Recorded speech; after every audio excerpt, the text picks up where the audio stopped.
അങ്ങനെ ഇത്തവണത്തെ ഓണം ആഘോഷിച്ചത് ദുബായിലാണ് കേട്ടോ. രാവിലെ തന്നെ ഒരു ടാക്സി വിളിച്ച് ജബലാലിയിലുള്ള അയ്യപ്പ ക്ഷേത്രത്തിലൂടെ ഞാനും എൻ്റെ ഫ്രണ്ട് സുബിനും കൂടെ പോയി. പോകുന്ന വഴിക്കൊക്കെ പുറത്ത് നമ്മുടെ നാട്ടിലെ പോലെ കാഴ്ചകളൊന്നും ഇല്ലെങ്കിലും ഞങ്ങളുടെ കാഴ്ച പോയത് ടാക്സിയിലെ മീറ്ററിലേക്കാണ് കാശ് കൂടുന്നുണ്ടോയെന്നറിയാൻ. രാവിലെ 7 മണി ആയതേ ഉള്ളൂ, പക്ഷേ സൂര്യനെ നിങ്ങൾ കണ്ടവർ ഉച്ചയ്ക്ക് 12 മണിയുടെ സ്ട്രോങ് ആണ്. ഈ സ്ട്രോങ് വെയിലത്തും ഓൺലൈൻ ഡെലിവറിക്കാർ സജീവമാണ് കേട്ടോ.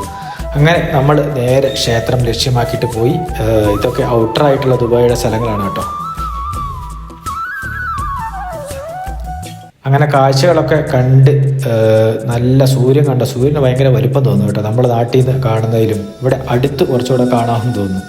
അങ്ങനെ നമ്മൾ കുറച്ച് നേരത്തെ യാത്രയ്ക്ക് ശേഷം അയ്യപ്പ ക്ഷേത്രത്തിൽ എത്തിയിരിക്കുകയാണ് ജബലാലിയിൽ.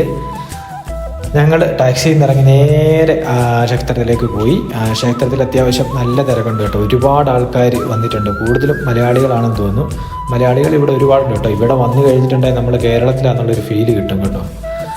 മാത്രമല്ല നമ്മൾ നാട്ടിൽ കണ്ട് ശീലിച്ച അമ്പലങ്ങളൊന്നുമില്ല കേട്ടോ. ഇവിടുത്തെ അമ്പലം പുറത്തുനിന്ന് കാണുമ്പോൾ ഒരു ഷോപ്പിംഗ് കോംപ്ലക്സ് പോലൊക്കെ തോന്നും, പക്ഷേ ഉള്ളിൽ നല്ല ഒരു പോസിറ്റീവ് വൈബാണ് കേട്ടോ. അങ്ങനെ നമ്മൾ എൻട്രൻസിൽ കൂടെ അമ്പലത്തിലെ ഉള്ളിലേക്ക് കയറി. അമ്പലത്തിനുള്ളിൽ വീഡിയോഗ്രാഫി ഒന്നും അലൗഡല്ല. നമ്മൾ പ്രാർത്ഥിച്ച ശേഷം പുറത്തിറങ്ങി. ഇവിടുത്തെ മെയിൻ പ്രസാദമാണിത്. ഇതാണ് നമുക്ക് പ്രസാദമായിട്ട് കിട്ടുന്നത്. ഒരു ചെറിയൊരു സ്വീറ്റാണ്. നമ്മളത് മേടിച്ച് കഴിച്ചു. അത്യാവശ്യം നല്ല ടേസ്റ്റുള്ള സംഭവമായിരുന്നു. അങ്ങനെ പുറത്ത് ഒരുപാട് ആൾക്കാരുണ്ട് കേട്ടോ. മിനി കേരളയാണെന്ന് തോന്നുന്നു, കാരണം മുണ്ടും സെറ്റും സാരിയും ഒക്കെ എടുത്ത് ഒരുപാട് ആൾക്കാർ രാവിലെ തന്നെ ഓണമായിട്ട് എത്തിയിട്ടുണ്ട് ഇവിടെ. എല്ലാവരും ഫോട്ടോ എടുക്കുന്ന തിരക്കിലൊക്കെയാണ് കേട്ടോ. പ്രാർത്ഥന പ്ലസ് ഫോട്ടോ, അങ്ങനെ അത്യാവശ്യം നല്ല തിരക്കുണ്ട്. ഞങ്ങളും അത്യാവശ്യം ഒരു അരമണിക്കൂർ ക്യൂ നിന്നാണ് കേട്ടോ ഉള്ളിൽ കയറിയ. പൂ കൊണ്ട് ഈ ക്ഷേത്രം മൊത്തം അലങ്കരിച്ചിട്ടുണ്ട്. ക്ഷേത്രം കാണാൻ തന്നെ ഒരു നല്ല ഭംഗിയാണ് കേട്ടോ.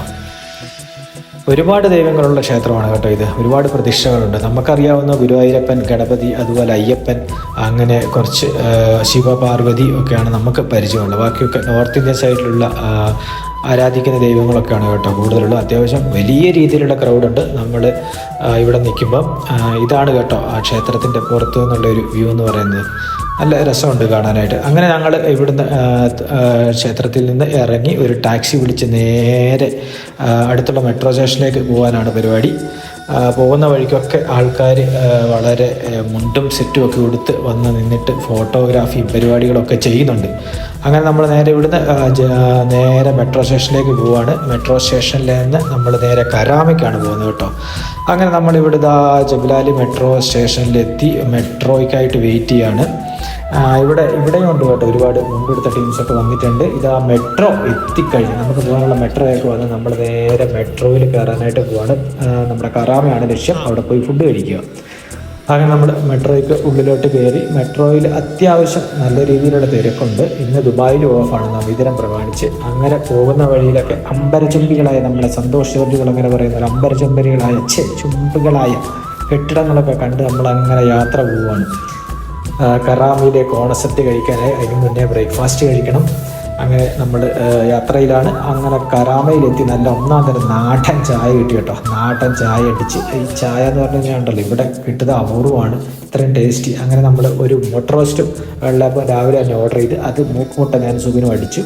സംഭവം കൊള്ളാം, അത്യാവശ്യം നല്ല ടേസ്റ്റ്. നല്ല വീട്ടിലൊക്കെ ഉണ്ടാക്കുന്ന കൂട്ട് അടിപൊളി ടേസ്റ്റാണ്. അത് നമ്മൾ അടിച്ചിട്ട് നമ്മൾ നേരെ കുറച്ച് നടന്നപ്പോൾ ഇതാ നിൽക്കുന്നത് ദുബായിയുടെ അഭിമാനമായ ദുബായ് ഫ്രെയിം. അങ്ങനെ നമ്മൾ ദുബായ് ഫ്രെയിമിൻ്റെ അടുത്തൊക്കെ ഒന്ന് പോയി നിന്ന് നമ്മുടെ ഭാവി ജീവിതത്തെ ഒന്ന് ഫ്രെയിം ചെയ്യാനായിട്ട് നോക്കി. അങ്ങനെ ദുബായ് ഫ്രെയിമൊക്കെ കണ്ട് 2 ഫോട്ടോ ഒക്കെ എടുത്തിട്ട് നമ്മൾ പതുക്കെ ദുബായ് കരാമ പാർക്കിലൊന്ന് പോയി ജസ്റ്റ് കറങ്ങി. അപ്പോഴേക്ക് ഏകദേശം ഉച്ചയായിട്ടുണ്ട്. ഉച്ചയാകുമ്പോൾ നമ്മൾ നേരെ ഓണസദ്യ വന്നതിൻ്റെ മെയിൻ ഉദ്ദേശം ഓണസദ്യ എത്തി. ഓരോരോ വിഭവങ്ങളായിട്ട് ഇതാ വിട്ടു തുടങ്ങി. നമ്മൾ ഇങ്ങനെ വെയിറ്റ് ചെയ്യണം. ഒരുപാടുണ്ട് കേട്ടോ, 10-35 കൂട്ടം വിഭവങ്ങളുണ്ട് കേട്ടോ. അപ്പോൾ നമ്മളൊരു 30 ദിർഹംസ് പേ ചെയ്തിട്ടാണ് ഈ ഫുഡ് കഴിക്കുന്നത്. നമുക്ക് നാട്ടിൽ നിന്ന് കഴിക്കാൻ വഴിയില്ല. സുബിന് ഇങ്ങനെ അക്ഷമനായിട്ട് വെയിറ്റ് ചെയ്യുക, എന്നാണ് ഇത് ഇട്ട് തീരുക എന്നുള്ളത്.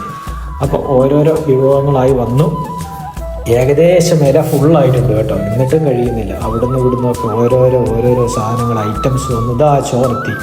അവസാനം ഞങ്ങൾ നമ്മുടെ ക്ഷമ കെട്ടാറായപ്പോഴേക്ക് ചോറെത്തി. ചോറിൽ ഇവർ കുറച്ച് പരിപ്പും നെയ്യും ആദ്യം കൊണ്ട് തന്നു കേട്ടോ. അടിപൊളി, അതൊരു നല്ല കോമ്പിനേഷൻ ആയിരുന്നു കേട്ടോ. നമ്മൾ അത് ആദ്യം കൂട്ടി ചോറിൽ പിടിപിടിച്ചു. അത് കഴിഞ്ഞിട്ട് ഓരോരോ ഐറ്റംസ് ഇവർ തന്നൊക്കെ ആയിട്ട് ഒന്ന് മിക്സ് ചെയ്തിട്ട് അന്യായ ടേസ്റ്റ് ആയിരുന്നു കേട്ടോ, പറയാതിരിക്കാൻ വയ്യ. നല്ല ടേസ്റ്റായിരുന്നു ഫുഡ് കഴിച്ചതിന്. അപ്പോൾ നമ്മൾ ഈ റെസ്റ്റോറൻറ്റിൽ കയറി ഫുഡൊക്കെ തട്ടണം എന്നുള്ള ഒറ്റ ഉദ്ദേശത്തോടു കൂടി തന്നെയാണ് ഇങ്ങോട്ട് വന്നത്. ഓണമായിട്ടായാലും നമുക്ക് ഇത്ര നന്നായിട്ട് വെച്ചുണ്ടാക്കാമെന്ന് അറിയില്ല. ഫുഡ് നല്ല അടിപൊളി ടേസ്റ്റാണ്. സുബിന് നല്ല തട്ടുന്നുണ്ട്. ഞാനും അത്യാവശ്യം നല്ല രീതിയിൽ അടിക്കുന്നുണ്ട് ഫുഡ്. കാരണം വർഷത്തിലൊരിക്കലല്ലേ ഇങ്ങനെ കഴിക്കാൻ പറ്റുള്ളൂ. അപ്പം അത്യാവശ്യം നല്ല ഫുഡ് എന്ന് പറഞ്ഞാൽ നല്ല ഫുഡ്, നല്ല അച്ചാറും ഒരുപാട് സൈഡ് ഡിഷുകളും ഒക്കെ ഉണ്ട്. എല്ലാം നല്ല രീതിയിൽ വെട്ടി വിഴുങ്ങുന്നുണ്ട്. അങ്ങനെ ലാസ്റ്റ് ഇല വളരെ കാര്യമായി നീറ്റ് ക്ലീൻ ഇലയാക്കിയിട്ടുണ്ട്. ലാസ്റ്റ് കുറച്ച് പാലടപ്രഥമനും ഒരു പരിപ്പ് പായസം കൊണ്ടെടുത്ത് മിക്സ് ചെയ്ത് കഴിഞ്ഞപ്പോഴത്തേക്ക് സെറ്റ്. ഓണം ഇവിടെ കഴിഞ്ഞു.